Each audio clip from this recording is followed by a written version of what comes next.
Continuando então, pessoal, agora a gente vai fazer a leitura do quadro 4, né, falando sobre as larguras mínimas de novas vias. Então aqui nós temos o tipo de via por categoria, tá bom? Então ciclovia, via de pedestres, tráfego seletivo, etc. E aqui nós temos várias colunas que estão distribuídas entre largura total, o leito carroçável, que é a parte do asfalto, né, onde os carros transitam, a largura da calçada. Quando houver ciclofaixa, né, a ciclovia, aliás, ciclovia, quando houver ciclovia, a quantidade de espaço necessário para a ciclovia e a, a quantidade de espaço necessária para a faixa de serviço e o canteiro central quando houver, tá bom? Então vamos lá.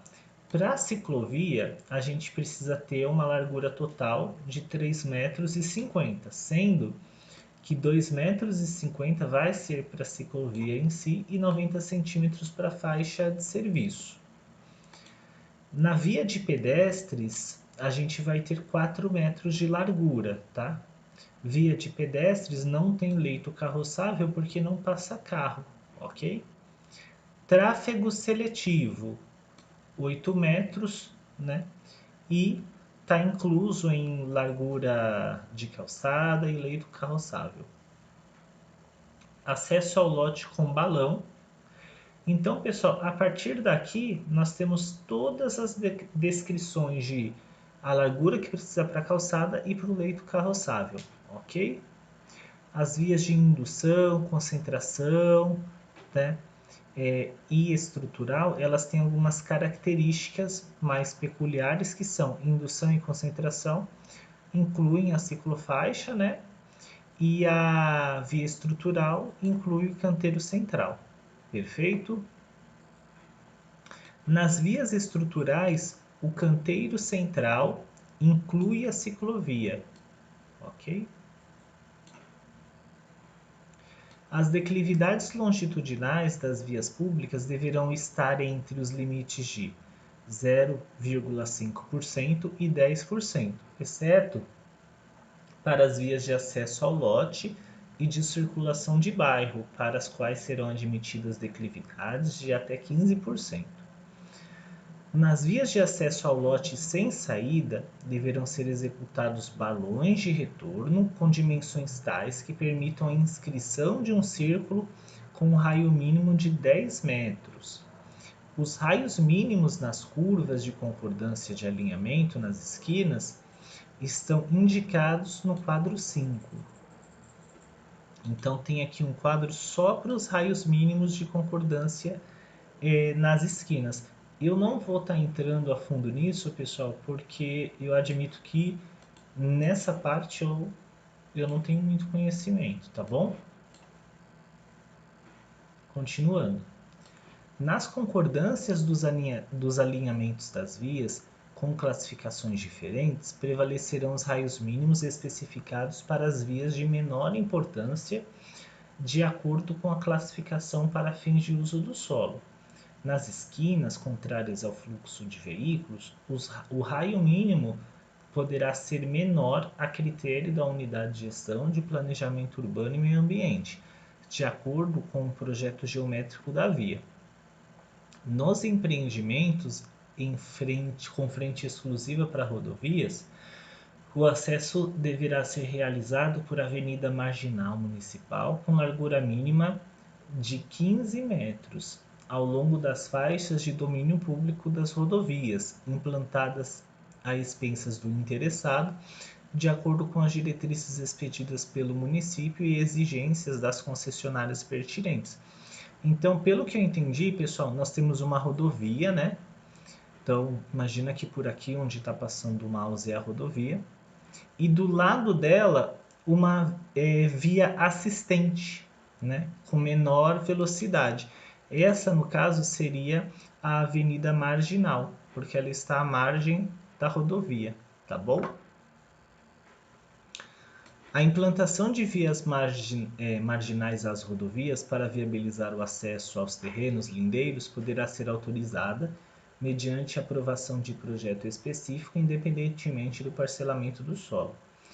Quando as vias projetadas servirem de acesso ou de frente para os lotes dos projetos de loteamento ou de conjuntos de edificações, além da doação das áreas, deverá ser implantada a via ou trecho dela a expensas do empreendedor.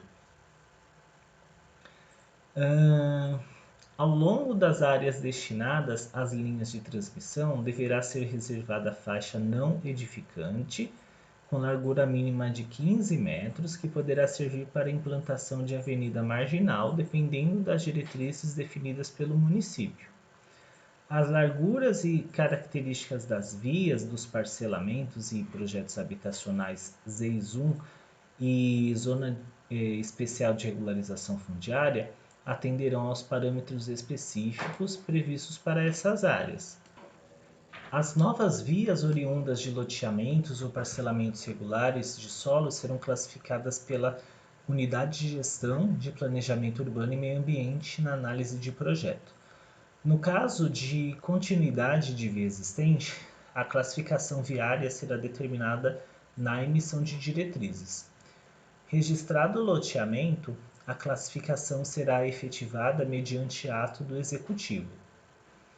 Nas vias não originárias de loteamento ou parcelamento regulares do solo, a classificação será efetivada após conclusão do processo administrativo específico e expedição de decreto.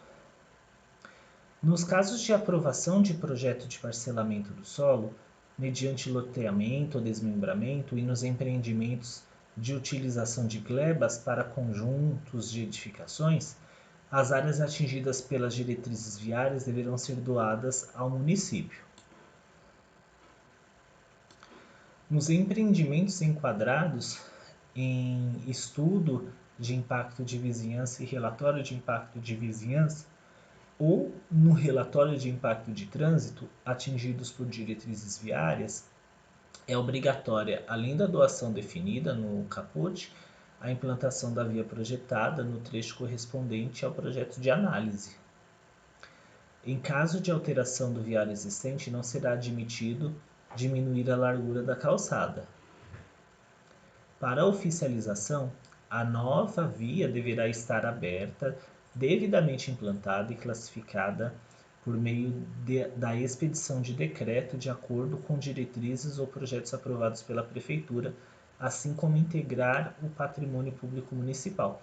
Ou seja, quando a gente tem um loteamento, né, ou desmembramento, aliás, na realidade, quando a gente tem um loteamento, a gente tem a criação de vias, certo? Essas vias, elas precisam ser doadas para o município, tá? E o dono, a pessoa que está implantando aquele loteamento, que vai ter que arcar com os custos da construção dessas ruas, tá bom? Então é tudo por conta do dono, de quem está vendendo os lotes, né, vamos dizer assim, e ele precisa doar as vias para o município.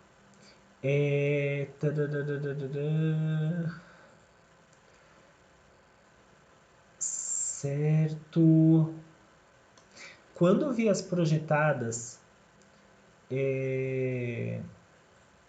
servirem de acesso ou de frente para lotes dos projetos de loteamento ou de conjuntos de edificação, além da doação das áreas, deverá ser implantada a via ou trecho delas expensas do empreendedor. Ou seja, se você tem uma via que vai servir de acesso, né? É uma via projetada, tá bom? Entendo que ainda não existe.